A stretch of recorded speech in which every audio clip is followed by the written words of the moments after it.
Tôi bong bồn ở đây bà, ní cái gì rồi dân kia bị cái tàu S mình đến chỉ muốn bỏ xó một con á, rồi dân ní cái gìประเภทรถยนต์សេរីថ្មីប៉ុន្តែក្រុមហ៊ុនគេទាំងនេះទៅយកមកបាទមានការធានារយៈពេលដល់5ឆ្នាំឬក៏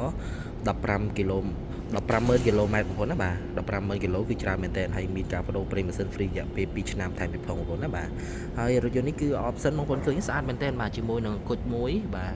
កាងបែបមកគឺធ្លាក់ខុសពី GT Line ខុសពីយ៉ានកង់ប្រភេទ GT Line ដូចគ្នាហើយយ៉ានប្រភេទ14អ៊ីងប្រភេទនេះកញ្ចក់ក្តោបអូតូបាទហើយស្ពាយប្រភេទ Smart Key បងប្អូនណាស្ពាយមិនមែនចោលកាច់ទេប្រភេទ Smart Key មានកាមេរ៉ាក្រោយនិង sensor ហើយទំហំវិញគឺស្អាតមែនទែនបងប្អូនឃើញណាអត់តូចពេកអត់ធំពេកទេហើយរថយន្តជាពីកន្ទោនេះគឺលុកដាច់ខ្លាំងមែនទែនបងប្អូនណាតម្លៃ$15999បងប្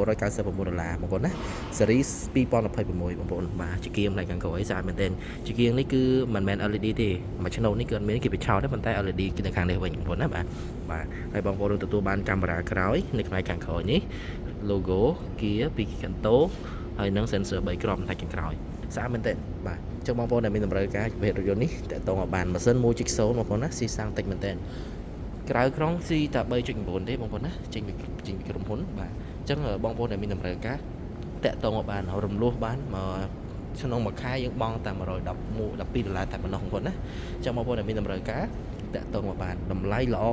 option ក៏ល្អដែរបងប្អូនណាអញ្ចឹងបងប្អូនចង់បានកក់ឥឡូវនេះដើម្បីបានលឿនបាទមានគ្រប់ពណ៌បងប្អូនណាបាទអរគុណច្រើនបងប្អូនអរគ្នាជួបគ្នានៅវីដេអូក្រោយ